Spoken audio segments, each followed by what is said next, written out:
এক নাস্তিক একবার একটা বট গাছের নিচে শুয়ে আছে, চিত হয়ে শুয়ে আছে। সে ঘুমায় নাই।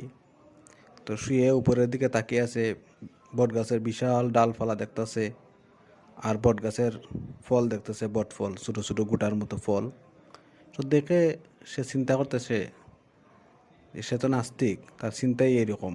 সে চিন্তা করতেছে, যাই রে, বট গাছ এত বড়, এত বিশাল বিশাল ডালপালা, কিন্তু এটার গোটা, এটার ফল এত ছোটো ছোটো, টিকটিকির ডিমের সমান।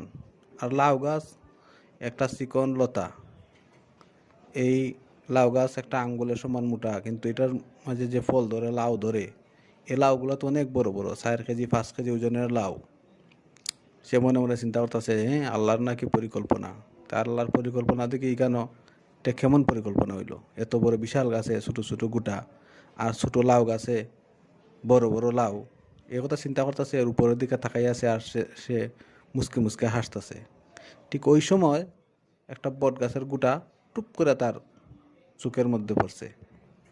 পড়া মাত্রই লাফ দিয়ে উঠছে, আর চোখ গসতাছে, চোখে দিয়ে 2-1 ফোঁটা পানি হয়েছে।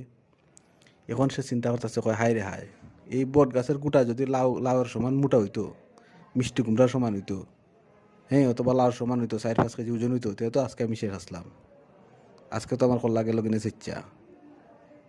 এখন সে চিন্তা করতেছে, কয় না, আল্লাহর তো পরিকল্পনা খুব মারাত্মক, খুব ভালো ভালো পরিকল্পনা। আজকে যদি বট গাছের গোটা যদি হইতো লাউর সমান মোটা, তাইলে তো আমি শেষ আসলাম। তো ঘটনা হয়েছে, পরিকল্পনা, আল্লাহর যে পরিকল্পনা, এটা বিশাল, এটা মহা পরিকল্পনা। আমরা ছোটো ছোটো পরিকল্পনা যখন ফেল হয়ে যায় কি, এটা নিয়ে হতাশ হওয়ার কিছু নাই।